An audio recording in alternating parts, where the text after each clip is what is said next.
So dito guys, mayroon tayong gagawin naman na compressor ng DE64W. So tatanggalin natin itong magnetic clutch dahil chichik natin yung magnetic winding clutch nya, kung bakit ay walang response kahit na lagyan mo ng rektang voltahe. So chichik natin kung nasunog ba siya. So ito DE64W, DE64B, DE63T, halos pares-pares lang ang compressor nito sa aircon. So para makatipid si customer, ating ni-recommend na buksan muna to at i-rewind. So titingnan natin kung yung nasunog niya or naputol niya is maiksi lang. So kung maiksi lang, hindi kailangan i-rewind. So hahabaan lang yung naputol.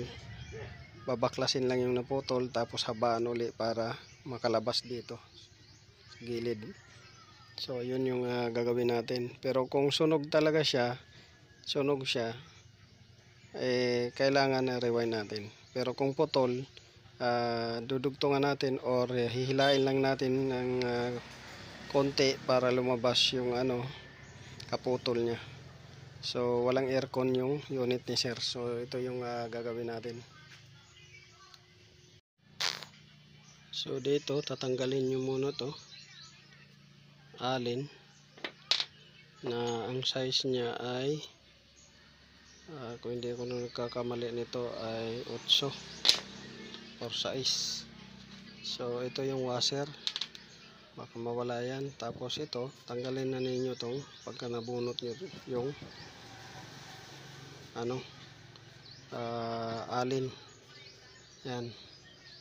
So check nyo itong nya, magnetic clutch damper, kung malaki na ba yung gasgas or pudpud nya.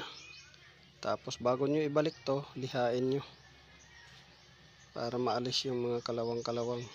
So dito may bahagya na siyang kinain sa gilid, pero baka madala pa yan ang liha natin. Tapos dito tatanggalin nyo yung snap ring na to.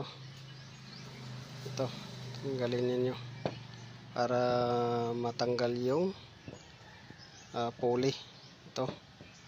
So para mas check yung magnetic clutch winding, tapos i-puller ninyo. So yun yung gagawin natin. Yan. So ayan guys, na-set up na natin yung puller. So tandaan ninyo, una yung tatanggalin ay ito, alin type. Kasunod nito sa alin, mayroong washer na kaibabaw bago nyo mahugot tong damper clutch. Pag nahugot na ninyo yan, mayroong nakalagay na tatlong yan, spacer, thrust washer. Yan, mayroong tatlong nakalagay yan. Yung iba 4. Tapos ito snap ring. Tapos yan. So bago nyo tanggalin yan, dahil kinakalawang na, isprayan nyo ng WD-40 para hindi mabasag yung pulley, para malambot lang siya. So at saka tandaan nyo kung gaano ka laki yung clearance nya. Ayan, kung gaano kalaki. So yan yung natin, para hindi mabasag at saka hindi kayo maligaw.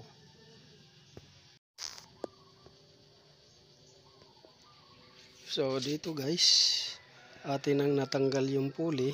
Ayan, ito yung pulley nya, ito yung bearing. So habang nakatanggal to guys, i-double check niyo rin kung okay pa yung bearing para maisabay ninyo pag palit. So kung okay pa yung bearing, wag na ninyong palitan.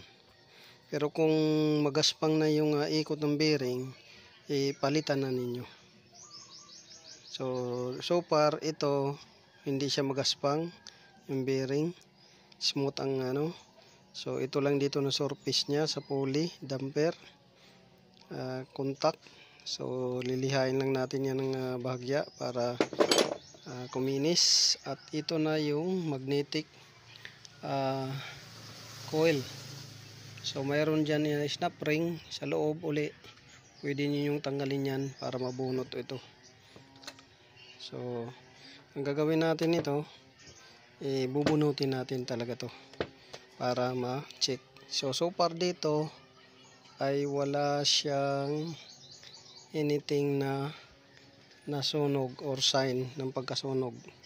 So wala, intact dito, wala sang sign na nasunog. Ang ano na lang natin ito ay dito sa likuran. Yan, sa likuran na lang ang titingnan natin. So ipupuler ulit natin to. Pagka kaya naman natin ipuler, pupuler ulit natin to. So tingnan nyo lang guys kung saan pwede ninyong pakapitin yung puller. Baka maya iba yung location, mabasag to. So pwedeng dito, ganyan, tsaka dito. Dito hindi siya mapupuler dito. Ito lang dito ang pwede. Itong portion na to dito. Tapos dito. Yan. So sundan nyo lang guys video. Tanggal na natin yung magnetic clutch. So ito yung magnetic clutch winding. So far wala siyang anything na sign ng pagkasunog at wala siyang amoy. So ang nakikita ko lang dito ay naputol. So yan yung gagawin natin. Dudugtungan natin yung naputol at gagawin natin uli. Bubuuhin. So yun lang guys, ganun lang pag nagbaklas nito at saka pag nag-check. So this is Otoboyson. So magandang hapon. Sundan lang guys sa part 2 yung video natin pagbuo at saka pagkalas at saka pagbuo. So ang issue pala nito guys ay walang engagement ng magnetic clutch. So yun, ang dahilan ay putol.